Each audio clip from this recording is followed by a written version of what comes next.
Un barrage hydroélectrique pris pour cible et en partie détruit en Ukraine. Kiev et Moscou s'accusent mutuellement de l'attaque. Les conséquences pourraient être désastreuses. L'armée ukrainienne affirme avoir pris des positions dans l'Est, ce que Moscou dément. Volodymyr Zelensky a reçu lundi le chef de la diplomatie britannique. La marine russe montre ses muscles au large de la Baltique et en mer du Japon. Plusieurs milliers de soldats effectuent des exercices militaires jusqu'au 15 juin prochain. C'est une nouvelle étape de franchie dans la guerre en Ukraine. Ce mardi, un barrage hydroélectrique a été partiellement détruit dans la région de Kherson, dans le sud du pays. Moscou et Kiev s'accusent mutuellement de l'attaque contre le barrage de Kakhovka. Volodymyr Zelensky a convoqué un conseil de sécurité en urgence ce mardi matin, car les conséquences pour la région pourraient être désastreuses. L'Ukraine a décidé l'évacuation d'habitants et évalue à 16 000 le nombre de personnes concernées par la montée des eaux. Plus grave, le barrage est situé en amont de la centrale de Zaporizhzhia, contrôlée par les forces russes. La direction du site a néanmoins fait savoir qu'à l'heure qu'il est, il n'existe aucun danger pour l'installation. Même analyse du côté des experts de l'Agence internationale à l'énergie atomique présents sur place. Le barrage de Kakhovka, pris dès le début de l'offensive russe en Ukraine, permet notamment d'alimenter en eau la péninsule de Crimée, annexée en 2014 par Moscou.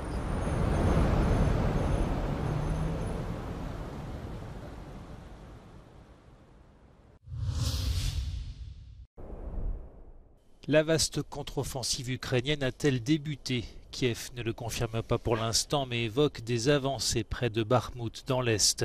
Cette progression ukrainienne a été confirmée par le chef du groupe russe Wagner, Evgeny Prigojine.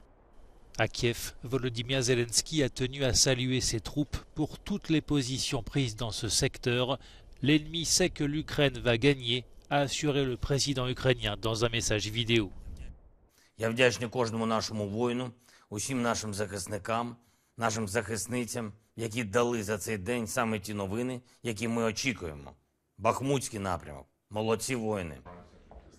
Lundi, le dirigeant ukrainien avait accueilli le ministre britannique des Affaires étrangères James Cleverly, venu à Kiev exprimer le soutien de Londres face à l'agression de Moscou. La semaine dernière, l'ex-président russe Dmitri Medvedev avait décrit la Grande-Bretagne comme l'ennemi éternel de la Russie. De son côté, le ministère russe de la Défense affirme avoir repoussé les tentatives de percée de l'armée ukrainienne, faisant état de centaines de morts et d'une vingtaine de chars détruits dans les rangs ennemis. La télévision publique russe a également diffusé des images de destruction dans la région frontalière de Belgorod, ciblée à plusieurs reprises récemment. Ces attaques, revendiquées par des combattants se présentant comme des Russes luttant aux côtés des Ukrainiens, ont fait plusieurs morts et blessés parmi les civils. De nombreux habitants ont dû fuir leur maison pour se mettre en lieu sûr.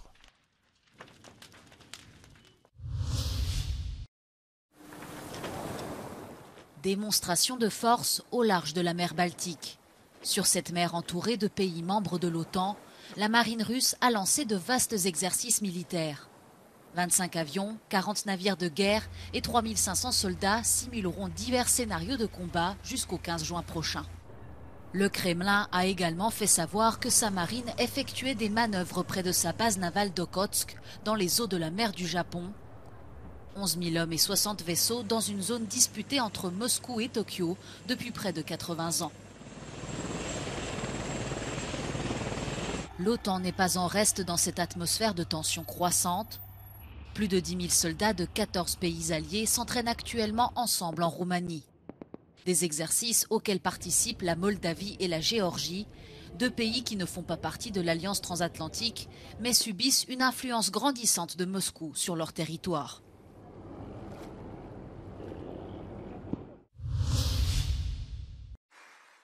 Un nouveau candidat lancé à la conquête de la Maison-Blanche. L'ancien vice-président Mike Pence a déposé ce lundi sa candidature auprès de la Commission électorale fédérale en vue de l'élection présidentielle de 2024. Une décision que le républicain doit officialiser depuis son domicile dans l'Iowa lors de son anniversaire ce mercredi. Il rejoint une arène de candidats républicains déjà bien remplie, avec une dizaine de prétendants qui pour l'heure sont tous largement distancés dans les sondages par l'ancien président Donald Trump.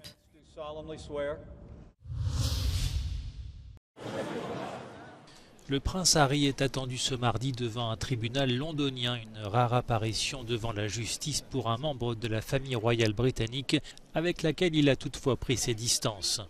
Exilé en Californie, le duc de Sussex est venu témoigner contre un tabloïd accusé de piratage de messagerie téléphonique, un procès qui s'inscrit dans la bataille que mène Harry contre la presse à scandale qu'il juge responsable de la mort de sa mère, la princesse Diana.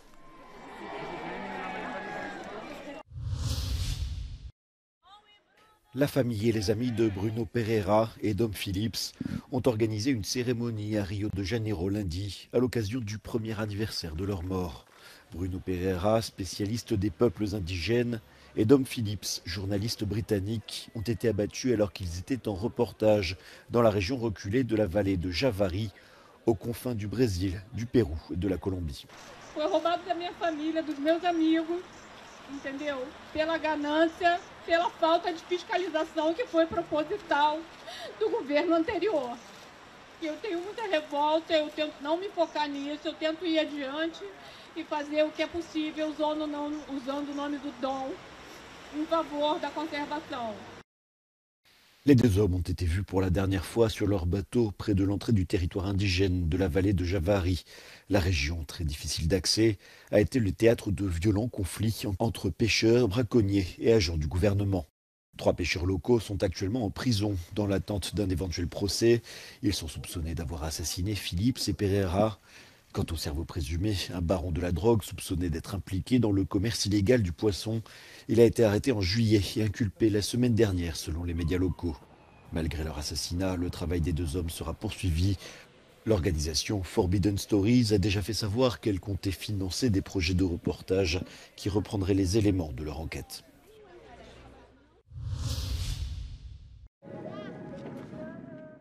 Des milliers de fidèles hindous ont gravi le mont Bromo, un volcan actif en Indonésie, pour y jeter toutes sortes d'offrandes dans le cadre d'un rituel ancestral destiné à remercier les dieux. Bétail, volailles, légumes, des dons divers et variés pour nourrir le brasier. Certains ont escaladé les pentes abruptes, une chèvre ou un veau sur le dos. Juga ada permen, juga ada makanan ringan. Dia bersyukur kepada Yang Maha Kuasa karena Yang Maha Kuasa sudah melimpahi rezeki kepada Bapak ini. Lalu Bapak ini mengembalikan hasil dari buminya gitu. Les Tengger, un peuple d'Indonésie vivant sur l'île de Java, participent chaque année à ce rituel hindou hérité du XVe siècle.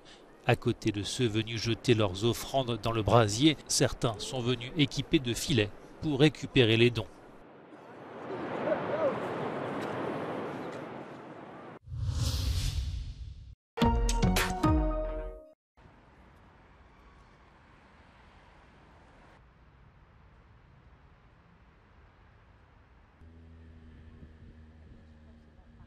Les personnes en situation de handicap sont considérées déjà en France comme des personnes vulnérables. Elles sont considérées comme des objets. Elles ne font que subir exactement tout ce que l'on veut leur faire.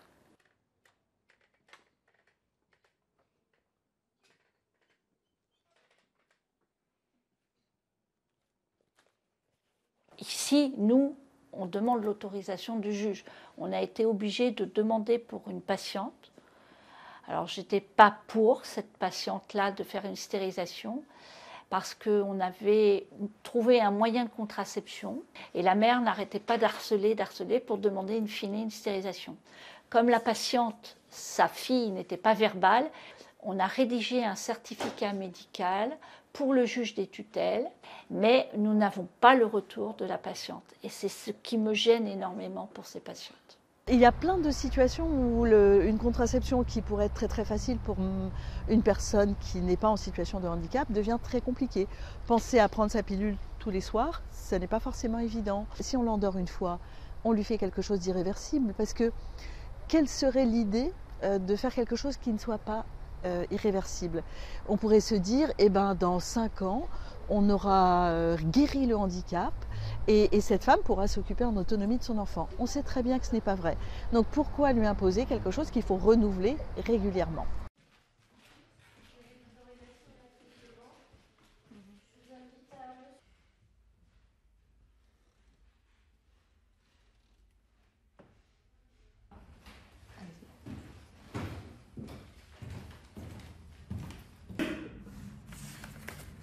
Si une femme dit non, c'est non, hein, c'est clair. Il me semble que le juge, lui, s'il considère que la femme ne peut pas donner son consentement, ne devrait pas décider de la stérilisation. Il va vérifier la qualité du consentement. Il faut être honnête, ça n'est pas facile du tout. On n'est jamais certain qu'elles aient vraiment compris, puisque leur mode d'expression est assez limité. Lorsque le handicap mental est très profond, il y a parfois des jeunes femmes, on sait très bien qu'elles ne comprennent pas ce qu'on dit, qu'elles ne parlent pas, parfois elles bougent très peu.